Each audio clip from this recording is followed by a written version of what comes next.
master the basics of system functionality. Ensuring your Apollo Wing Walker Pushback system is paired and ready for use. Step 1. System Overview. The Apollo Wing Walker Pushback system supports between 2 and 4 users, operating through a central communication bag. This bag can be identified by its power switch on the side. Inside the front pocket, you'll find the WTX units. The rear pocket contains the intercom box and power pack, which form the core of the system. The second bag includes the bug headset, generally used by the tug driver, along with the air interface and chargers. Additional headsets, up to 3, can also be connected to support tailwalkers or other ground crew roles. Together, these make up the complete system.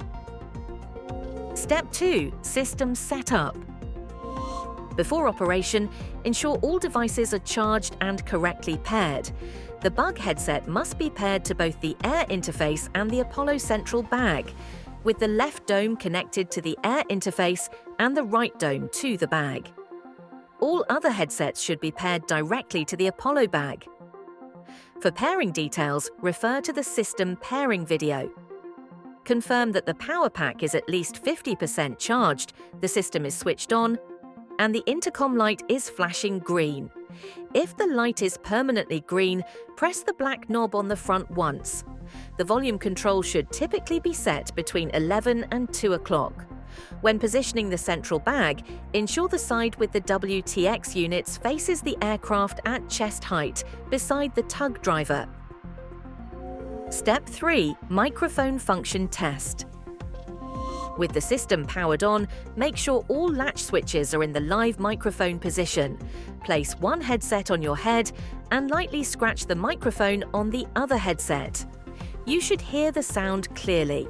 Repeat this by swapping headsets and scratching again to confirm audio is being picked up in all directions.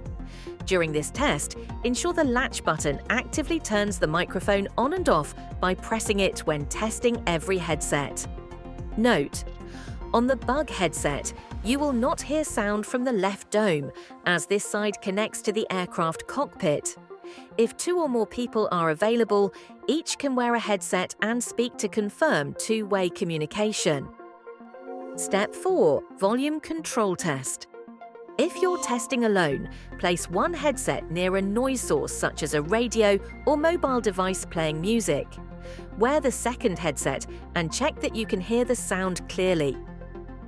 Use the volume control to confirm that audio can be increased and decreased smoothly.